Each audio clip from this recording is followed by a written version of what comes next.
සාමාන්‍යයෙන් අපි අඩි පොඩි පොත්වල අපි සාමාන්‍යයෙන් කියවන්නේ මම මුරු I am from Africa කියලා මට කියන්න තියෙන්නේ I am Dr. Archuna I am from කුඩු කියලා.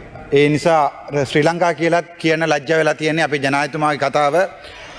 කුඩුද අපි සාමාන්‍ය කියන්නේ සුණ්ඩු දෙමළෙන් මම හිතන්නේ සිංහලෙන් උණ්ඩු හරි කුඩු හරි අපේ රටට අවුරුදු 70ක් සාපයක් කියලා අපු මිනිසු දැන් දෙන උපරිම ආතල් තමයි අපේ රට කියලා පිළිගන්නෙත් නෑ. හැබැයි අපි දමල විදියට අපි මේ රටට ගොඩක් ආදරේ. මේ රට ඇතුළේ වෙන රටක් තියාගන්න ඕන කියලා අපි රණ්ඩු වුණා තමයි. හැබැයි මේ රටට අපි ආදරේ. ඒ නිසා මම වාකියමින් කියන්නේ ජනාධිපතිතුමා අපි මේ රට ජනාධිපති කෙනෙක් ඇවිල්ලා මේ රට මේ උණ්ඩු කියලා කියනවා කියන්නේ ගරු සභාපතිතුමනි බොහොම දුකයි. ඊට තව එකක් මට එකක් කියන්න ඕනේ. අර අපි මෙච්චර කාලේ අපි හිතාගෙන හිටියා ක්ලීන් ශ්‍රී ලංකා එකක් වෙනවා කියලා. ඒ ක්ලීන් ශ්‍රී ලංකා එකට වෙච්ච දේවල් අපි දන්නේ නැහැ. ඊට පස්සේ අපි රීබිල්ඩින් ශ්‍රී ලංකා කියලා අපි බලාපොරොත්තු වුණා. කිසි දෙයක් බිල් වෙලා කියලා නම් මම නම් දැක්ක නැහැ කොහෙවත්. ඊට පස්සේ දැන් අපේ ප්‍රයිම් මිනිස්ටර් අපිට උදේ මම අහගෙන හිටියා ප්‍රයිම් මිනිස්ටර් ඇහුවා මේ අපිට පුළුවන් ද එක නමක් කියන්න මේ රට ඇතුලේ හදිසිය නීති පාවිච්චි කරලා අපිට පොලිසියට හරි CID හරි ගෙන්නපු නම කියන්න කියලා. මම ඒක කියන්න කැමති නෑ. හැබැයි ළඟදි මම දැක්කා අර Facebook එකේ සීදා බ්‍රෝ කියලා ඉන්නවා පොඩි කොල්ලෙක්. පොර සාමාන්‍යයෙන් දොබිලට ගහනවා ඇති වෙන්න. මං එයාගෙන් තමයි ගොඩක් සිංහල ඉගෙන ගන්න. හැබැයි මම දැක්කා අන්තිමට ගිහිල්ලා සීදා බ්‍රෝවත් එකගෙන ගෙනල්ලා තිබ්බා CID එකේ. මම නම් විශ්වාස කරන්නේ මේ වගේ රට ඇතුලේ අපේ වගේ කොටිව අල්ලන්න තමයි ඒ කාලේ හිටපු ජනාධිපතිතුමාලා පාවිච්චි කරේ අදිසේ නීතිය. හැබැයි මේ දවස්වල නම් මං හිතන්නේ සීදා බ්‍රෝවයි ඊට පස්සේ මං හිතන්නේ අර ගැජට් ගර්ල් කියලා එකක් කියන එකෙක් ඉන්නවා ප්‍රසිද්ධ මේ මං හිතන්නේ මේ දවස්වල වීඩියෝ දාන්න එක්කන අර පෙන් පෙන්සිල් එහෙම තියාගෙන රේඩාර් ඒවා හදාගෙන මං හිතන්නේ අදිසේ නීතියෙන් එයාවත් අල්ලයි දන්නේ ඊළඟට බොහොම දුකයි. හැබැයි මට දැන් අපි කොච්චර කිව්වොත් මේ හදිසිය නීති ගේන්න එපා කියලා ඔයගොල්ලෝ 159ක් ඉන්න නිසා කොහොමද ඔයගොල්ලෝ මේක අඩු කරන්නේ නැහැ. හැබැයි මට තව එකක් කියන්න ඕනේ ගරු නියෝග කතාවතුමනි අර ගල්ලංගුරු ගැන. දැන් මේ දවස්වල ට්‍රින්කෝ මලි වලින් ප්‍රශ්නයක් එනවා කියලා කියනවා. අනිත් දැන් වල ප්‍රශ්නයක් එනවා කියනවා. මේ ගල්ලංගුරු බොහොම වංජාවක් කරලා තියෙනවා කියලා. හැබැයි 323 කන්ටේනර් ඉඳන් අද වෙනකන් ගල්ලංගුරු වෙනකන් කවුරුත් ඒක අල්ලුවෙත් නැහැ. අනික කවුරුත් ඒකට උද්ඝෝෂණ කරේත් නැහැ. හේතුව උද්ඝෝෂණ කරන මිනිස්සු ඔක්කොම ඇවිල්ලා පාර්ලිමේන්තුවේ වාඩි වෙලා ඉන්නවා. ඒ නිසා මේ දවස් ටිකේ පාරේ කවුරුත් නැහැ උද්ඝෝෂණ කරන්න. තව ටිකක් මට කියන්න කැමති මම මේක දෙමළෙන් කියන්නම්.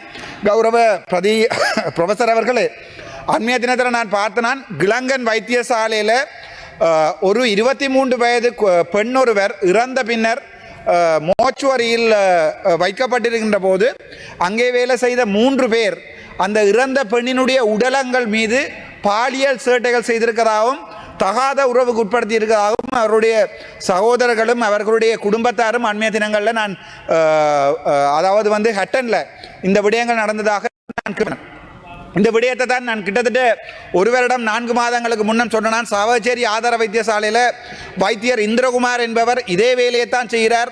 இறந்த உடல்களோட அவர் இதே வேலையை செய்கிறார் என்று சொன்னபோது அந்த நேரம் GMO என்னை எதிர்த்தது.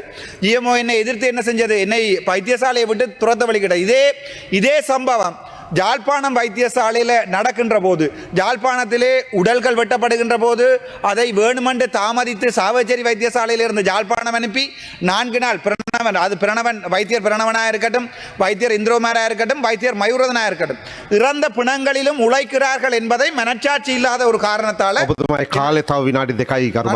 என்னுடைய மனம் கேட்காத காரணத்தால் நான் அந்த விடயங்களை கதைத்த போது ஒட்டுமொத்த சமூகத்தையும் நோக்கி நான் வைத்திய சமூகத்தையும் நோக்கி நான் கதைக்கிறேன் என்று இவர்கள் அந்த நேரம் என்னை ஒரு பாராளுமன்ற உறுப்பினராக மாற்றியிருந்தார்கள். ஆனால் இன்றைய தினம் பார்த்தீங்கள் என்று சொன்னால் அந்த கிளங்கன் வைத்தியசாலையில் அதே சம்பவம் நடந்திருக்கிறது. சாதாரணமாக சின்ன சின்ன வைத்தியசாலையில் இந்த விடயங்கள் நடக்கிறது. இன்னொரு விடயத்தை சொல்லணும், இந்த அக்கரை வைத்தியசாலையில் எங்களுடைய அதாவது வந்து என்னென்னால் எங்களுடைய அனுரகுமார் நாயக ஜனாதிபதித்துமா அவர்களை நான் உண்மையாகவே நான் நேசிக்கிறேன். ஆனால் நான் நினைக்கிறேன் எங்களுடைய நலிந்த ஜெயதிஸ் அவர்கள் அவரை போல அனுரகுமார் நாயகமார் ஒரு மாபெரும் பொய்யராக மாறி இருக்கிறார் என்றுதான் என்னுடைய கவலை. நான் கேட்ட 27 கேள்விக்கு எங்களுடைய நலிந்த ஜெயதிஸ் என்னுடைய ஹிதவதா என்னுடைய நட்பு பாராளுமன்ற உறுப்பினர் அவர்கள் சொல்லியிருக்கிறார், தாங்கள் இவர்களுடைய அதாவது வந்து அக்கறை வைத்து எம்எஸ்ஸில் எந்த குறைபாடுகளும் இல்லை, அவருடைய எந்த விசாரணைகளும் இல்லை, அவரை நாங்கள் வைத்தியசாலை அகற்ற மாட்டோம் என்று சொல்லி அடுத்த நிமிடம் பின்னேறம் மறுபடியும் மாற்றியிருக்கிறார்கள். இப்போது அவருக்கு எதிரான விசாரணைகள் நடந்து 2 மாதங்கள் ஆகிறது. இன்றை வரைக்கும் வைத்தியர் நலிந்த அவர்களால் திருப்பி வைத்தியசாலைக்கு கொண்டு போய் அந்த அக்கரைப்பைத்து ஆதார வைத்தியசாலை வைத்தியர்ச்சியத்தில் விடையில்லாமல் இருக்குது. இதில் என்ன கவலை என்றால், இந்த ஜிஎம்ஓஏ என்று சொல்லுகின்ற இந்த மிகப்பெரிய மாஃபியாக்கு இந்த நீங்கள் தான் ஒரு மிகப்பெரிய அதாவது வந்து இந்த போராட்டங்கள் நடத்துகின்ற ஒரு பெரிய போராட்ட குழு. இன்றைக்கு எந்த பாதைகள்லையும் ரோட்லையுமே எந்த போராட்டங்களையும் நீங்கள் பார்க்கல ஆயிருந்தால் நீங்கள் முழு பேரும் உள்ளுக்கல்ல இருக்கிறீங்க. ஆனால் கவலை என்னென்றால், இந்த சின்ன சின்ன விடயங்கள் ஜிஎம்ஓஏ போன்ற விடயங்களாக இருக்கலாம், அல்லது வந்து இந்த மோச்சுவரியில் நடக்கின்ற விடயங்களை கூட ஒரு இன்கொயரி ஒன்றை நடத்தி அவர்களை தண்டிக்க முடியாத நிலைமையில் இந்த அரசாங்கம் இருக்கின்ற போது எங்களுடைய வைத்தியர் நலிந்த அவர்களுக்கு என்னுடைய கவலையை நான் தெரிவித்துக் கொள்கிறேன். நான் நினைக்கிறேன் அதே நேரத்தில் இன்னொரு விடயத்தை சொல்லி நான் முறைப்படுகிறேன்.